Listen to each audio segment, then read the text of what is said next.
ਮੈਨੂੰ ਕਹਿੰਦੇ ਨੇ ਸਾਰੇ ਤੈਨੂੰ ਸਕੂਨ ਨਹੀਂ ਹੈਗਾ, ਹਰ ਟਾਈਮ ਕਿਚਨ 'ਚ ਘੁਸੀ ਰਹਿੰਦੀ, ਹਰ ਟਾਈਮ ਕਿਚਨ 'ਚ ਵੜੀ ਰਹਿੰਦੀ।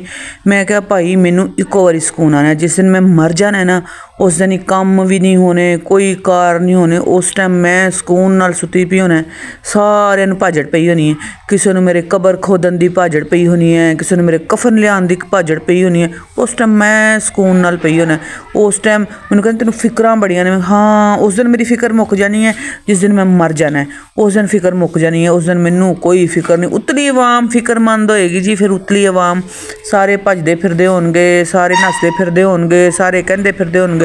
ਕੋਈ ਕਹਿੰਦਾ ਪਿਆ ਹੋਗਾ ਜਾ ਓਏ ਉਹਨੂੰ ਫਲਾਣੇ ਨੂੰ ਬੁਲਾ ਕੇ ਲਿਆ, ਜਾ ਓਏ ਉਹ ਫਲਾਣੇ ਨੂੰ ਛੱਡ ਕਬਰ ਖੋਦਣੀ ਹੈ, ਜਾਓ ਵੀ ਕਫਨ ਲਿਆਓ। ਮੈਂ ਤਾਂ ਚੁੱਪ ਕਰਕੇ ਪਈ ਹੋਣਾ। ਕੱਪੜੇ ਜਿਹੜੇ ਬਾਜ਼ੂ ਫਾੜ ਕੇ ਲਾਹੁਣ ਦਾ ਵੀ ਟੈਨਸ਼ਨ ਜਿਹੜੀ ਹੈ ਨਾ ਸਾਰੀ ਲੋਕਾਂ ਨੂੰ ਹੋਣੀ ਹੈ ਕਿ ਹੁਣ ਨਾ ਇਹਦੇ ਜਿਹੜੇ ਮਸਲਨ ਕਿ ਮਰਨ ਤੋਂ ਬਾਅਦ ਕੱਪੜੇ ਸਿਲਾਈ ਉਹ ਦਰਜੀ ਨੂੰ ਫਲਾਣੇ ਨੂੰ ਦੇ ਦਿਓ ਜਾਂ ਫਲਾਣੇ ਨੂੰ ਬੁਲਾ ਲਓ, ਉਹ ਕੱਪੜੇ ਸਿਲਾਈ ਕਰ ਲਈਏ, ਕਬਰ ਖੋਦ ਲਈਏ, ਪਾਣੀ ਗਰਮ ਕਰ ਦਿਓ। ਉਸ ਟਾਈਮ ਮੈਂ ਸਕੂਨ ਨਾਲ ਪਈ ਹੋਣਾ, ਨਾ ਕਿਸੇ ਨੂੰ ਪੁੱਛਣਾ, ਨਾ ਦੱਸਣਾ, ਨਾ ਕੋਈ ਗੱਲ। ਪੂਰੀ ਆਵਾਮ ਨੂੰ ਭਾਜੜ ਪਈ ਹੋਣੀ ਹੈ ਅਤੇ ਮੇਰੀ ਜਾਨ ਨੂੰ ਸਕੂਨ ਹੋਣਾ ਉਸ ਟਾਈਮ। ਨਹੀਂ ਤਾਂ ਮੇਰੀ ਜਾਨ ਨੂੰ ਕੋਈ ਸਕੂਨ ਨਹੀਂ ਹੈਗਾ।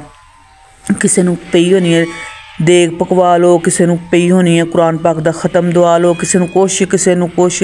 ਉਸ ਟਾਈਮ ਸਾਰੀ ਦੁਨੀਆ ਨੂੰ ਭਾਜੜਾਂ 'ਚ ਪਈ ਹੋਣੀ ਹੈ ਅਤੇ ਆਪਾਂ ਆਰਾਮ ਨਾਲ ਸੋਈ।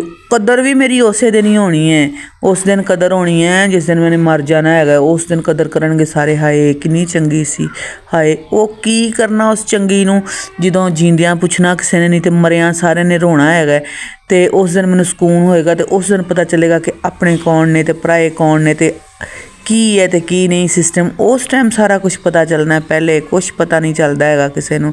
ਅਤੇ ਲੋਕਾਂ ਨੂੰ ਵੀ ਉਦੋਂ ਹੀ ਹੋਸ਼ ਆਉਣਾ ਹੈ ਅਤੇ ਜਦੋਂ ਅਸੀਂ ਇਸ ਦੁਨੀਆ ਤੋਂ ਟੁਰ ਜਾਣਾ ਜੇ ਅਤੇ ਅੱਲਾਹ ਤਾਲਾ ਸਾਡਾ ਖਾਤਮਾ ਜਿਹੜਾ ਹੈ ਅਮਾਨ 'ਤੇ ਕਰੇ ਅਤੇ ਇਸ ਜਹਾਨ ਤੋਂ, ਇਸ ਦੁਨੀਆ ਤੋਂ ਜਲਦੀ ਜਲਦੀ ਜਾਨ ਛੁੱਟ ਜਾਵੇ ਤਾਂ ਫਾਇਦਾ ਹੀ ਹੈਗਾ। ਇਸ ਦੁਨੀਆ 'ਤੇ ਜੀਂਦੇ ਰਹਿਣ ਦਾ ਕੋਈ ਫਾਇਦਾ ਨਹੀਂ, ਕੋਈ ਫਾਇਦਾ ਨਹੀਂ। ਅਤੇ ਆਪਣੀ ਕਦਰ ਕਰਵਾਉਣੀ ਹੈ ਅਤੇ ਮਰਨ ਤੋਂ ਬਾਅਦ ਹੀ ਕਦਰ ਹੁੰਦੀ ਹੈ ਬੰਦੇ ਦੀ। ਜੀਂਦਿਆਂ ਜੀ ਕਿਸੇ ਦੀ ਕਦਰ ਹੋਈ ਹੈ? ਦੱਸੋ ਮੈਨੂੰ, ਕਿਸੇ ਦੀ ਕਦਰ ਨਹੀਂ ਹੋਈ ਜੀਂਦਿਆਂ ਦੀ। ਜਿਹੜੇ ਬੰਦੇ ਸਾਨੂੰ ਮਰਨ ਦੇ ਖ਼ਾਬ ਦੇਖਦੇ ਨੇ ਨਾ ਸਾਡੇ, ਵੀ ਇਹ ਬੰਦੇ ਮਰ ਜਾਣ, ਉਹੀ ਸਾਡੇ ਮਰਨ 'ਤੇ ਆਂਸੂ ਬਹਾਉਂਦੇ ਪਏ ਹੁੰਦੇ ਨੇ, ਰੋਂਦੇ ਪਏ ਹੁੰਦੇ ਨੇ। ਫਾਇਦਾ ਉਸ ਰੋਣ ਦਾ, ਫਾਇਦਾ ਉਸ ਆਂਸੂ ਬਹਾਉਣ ਦਾ ਕੋਈ ਫਾਇਦਾ ਨਹੀਂ ਜੀ, ਕੋਈ ਫਾਇਦਾ ਨਹੀਂ। ਚਲੋ ਜੀ, ਥੋੜ੍ਹੀ ਜਿਹੀ ਦਿਲ ਦੇ ਵਿੱਚ ਗੱਲ ਆਈ ਸੀ, ਮੈਂ ਕਿਹਾ ਤੁਹਾਡੇ ਨਾਲ ਸ਼ੇਅਰ ਕਰ ਲਵਾਂ। ਇਹ ਥੋੜ੍ਹੀ ਜਿਹੀ ਗੱਲ ਜਿਹੜੀ ਹੈਗੀ ਹੈ ਕਿ ਮਰਨ ਤੋਂ ਬਾਅਦ ਐਵੇਂ ਹੋਣਾ ਹੈ।